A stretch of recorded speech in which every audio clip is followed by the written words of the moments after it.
Welcome to Next Level Greatness, the podcast. Around here, we'll be talking about all things expansion, going from good to great and from great to greatness. I'm your host, Barbie Collab. Get ready for your next level. Let's do this.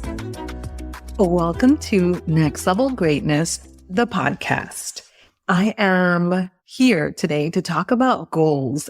Honestly, I'm not a statistics kind of person, but today we're going to start off with some statistics regarding goals that totally shocked me, even though I've known this statistic for a very long time, but it's just different when you actually sit and reflect on it.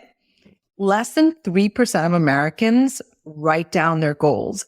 You might be listening to me from somewhere else on this beautiful planet. I know that I have people all over the world. I saw that I have people in France, in the UK, in Portugal, but I would bet that the statistics are not that much different.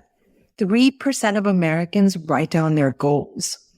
Most Americans don't even set goals for themselves. That is also a statistic. They just kind of let themselves be led by life. What happens when you allow yourself to be simply led by life? That means that your goals are probably not going to happen. It doesn't mean that you're not going to be able to manifest anything, but if you don't have a target, how are you supposed to hit it? One of my favorite quotes when I first started with my online business is from Zig Ziglar. And he said, "You cannot be a wandering generality.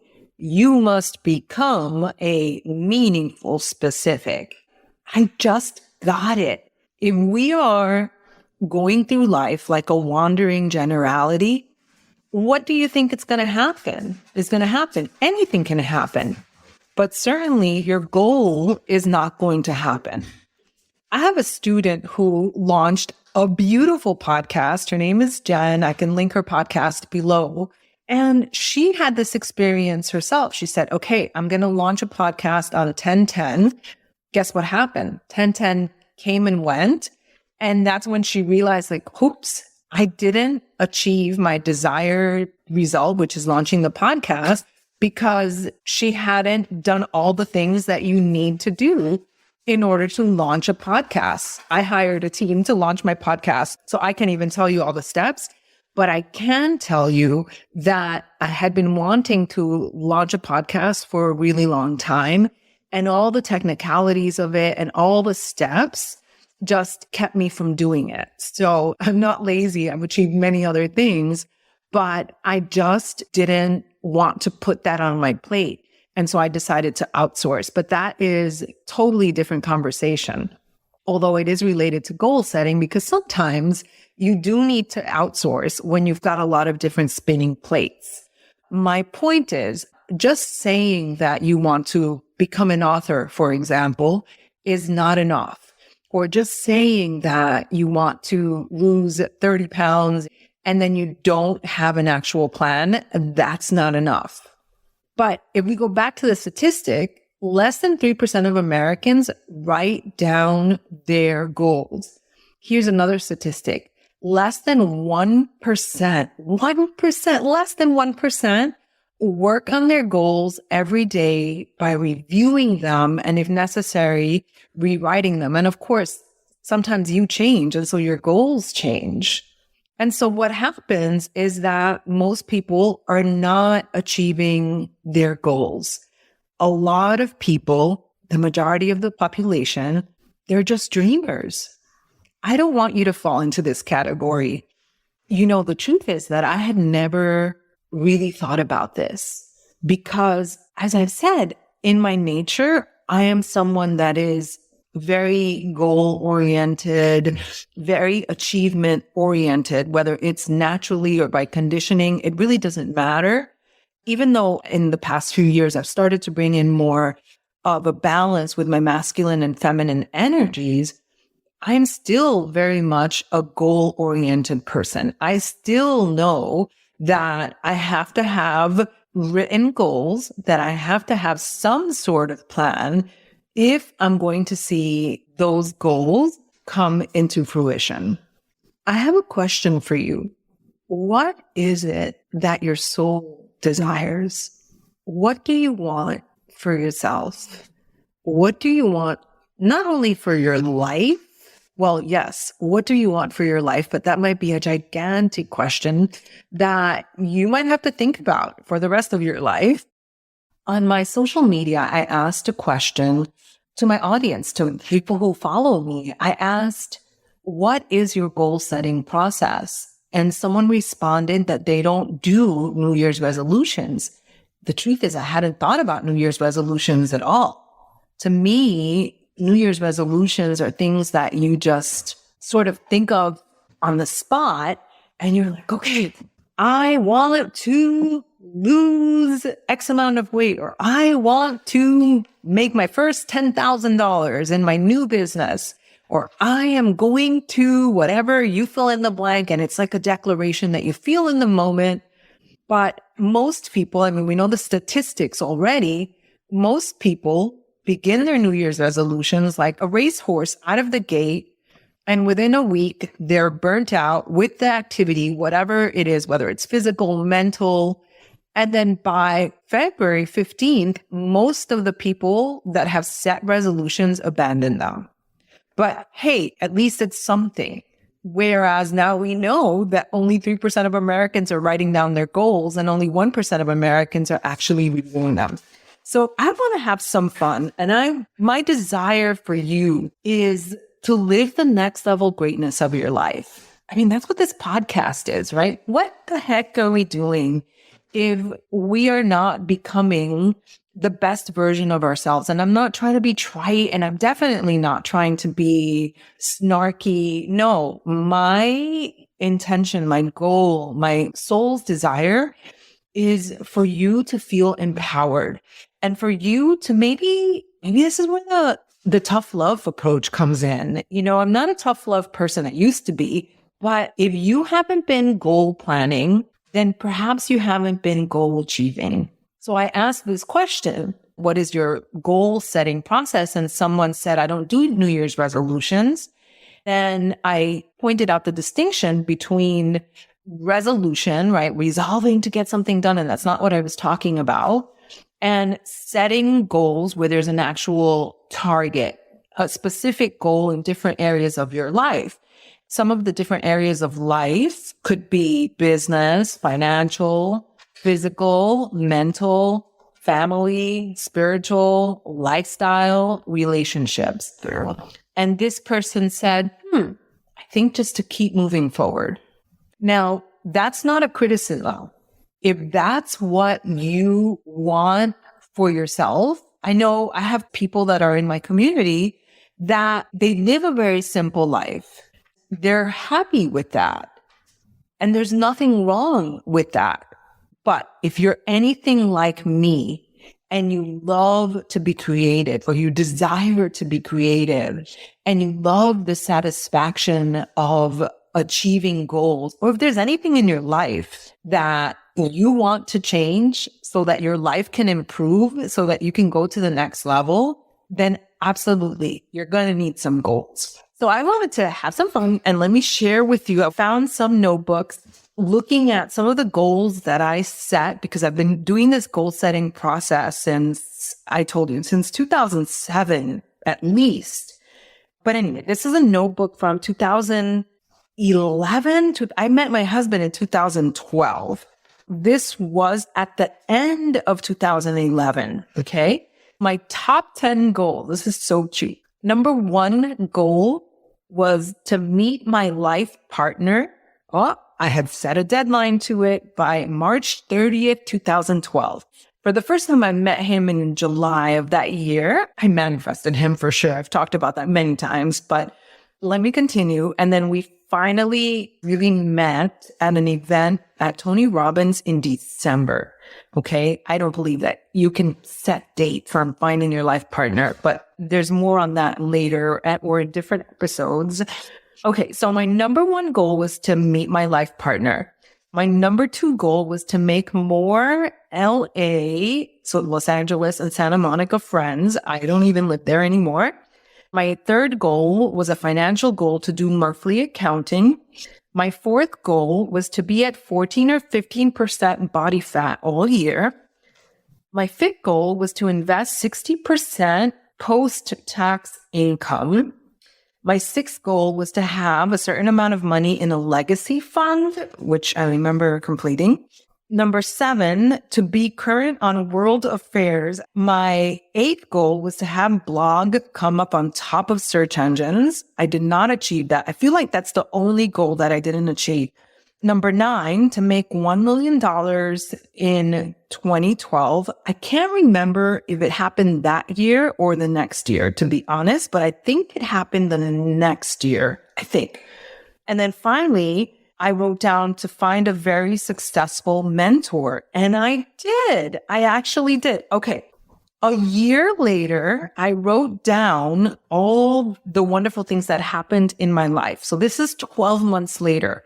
And I was so committed to my goals. I wrote them down.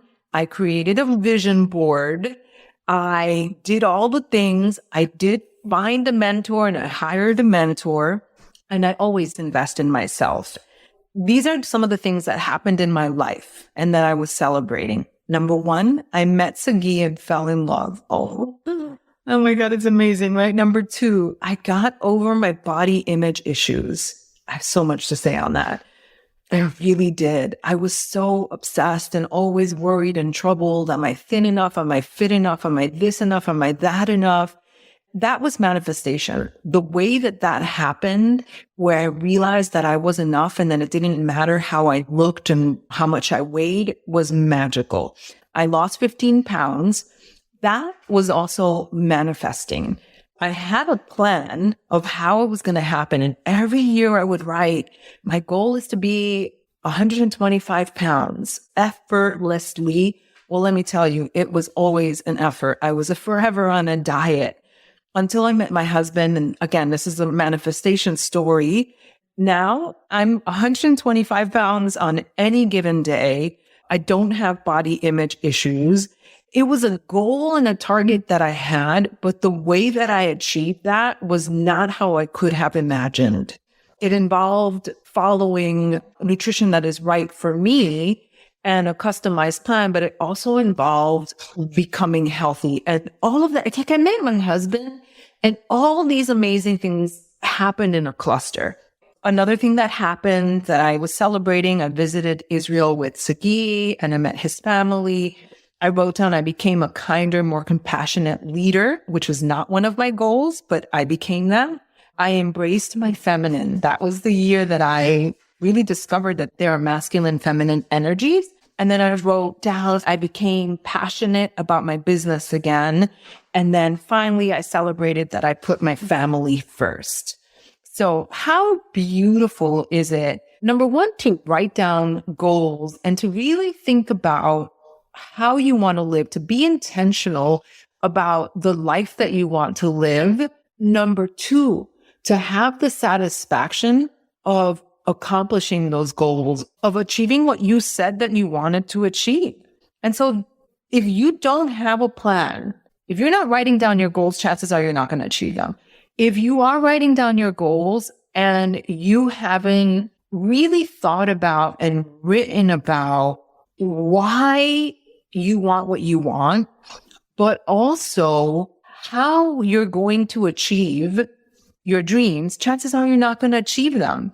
Most people don't realize their dreams because they don't have a strategy in place for attaining it. They don't know what it takes or what's going to be needed in order to achieve the goal that you want. And the podcast example is perfect.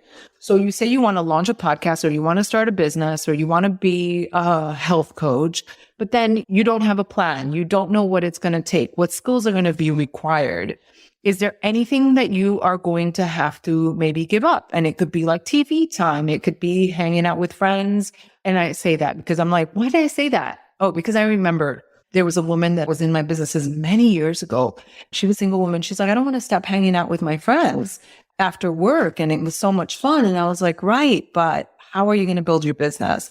And so obviously her business didn't succeed. Sometimes I'm not the person that's going to tell you have to sacrifice and you have to work so hard. No, not at all.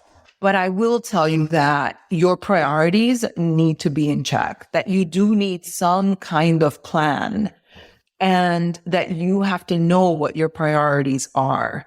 I want to take an opportunity to tell you that we are beginning my course, Unchained.